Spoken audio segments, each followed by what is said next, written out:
Bonjour, je me présente, Ludwig Jardillier, je suis professeur à l'université Paris-Saclay en écologie.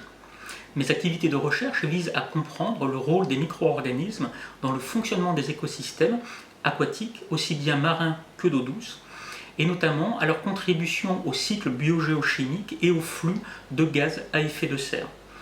En effet, le phytoplancton, par exemple, contribue largement à la fixation du dioxyde de carbone en milieu marin et à son export lors de sa mort vers le fond des océans où il est séquestré pour de très longues périodes. C'est ce que l'on appelle la pompe biologique qui contribue largement à la régulation de notre climat. A l'inverse, les micro-organismes peuvent également contribuer à l'émission de gaz à effet de serre comme le méthane, et c'est ce que l'on observe dorénavant dans le sol qui dégèle au niveau du permafrost et où des lacs se créent et où on observe et on mesure de fortes émissions de méthane.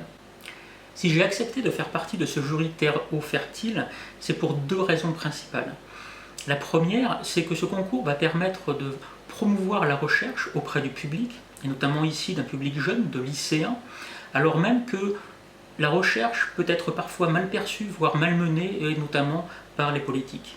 Mais également parce que ce concours est centré sur les problématiques environnementales qui sont contemporaines et qui vont aller en s'aggravant si rien n'est fait. Aussi, il est urgent de sensibiliser et d'agir. Ce que j'attends des plaidoiries, c'est notamment de découvrir les grandes curiosités et sensibilités des lycéens pour les problématiques environnementales. Aussi, je m'attends à voir exposer une grande diversité de thèmes sur ces problématiques. De plus, ce que j'attends, c'est que ces exposés soient réalisés avec rigueur, logique et esprit critique des données scientifiques que les lycéens auront pu trouver. Enfin, ce que je souhaiterais, c'est que ces exposés ne soient pas dramatiques, de manière à ne pas faire croire qu'il est trop tard pour agir.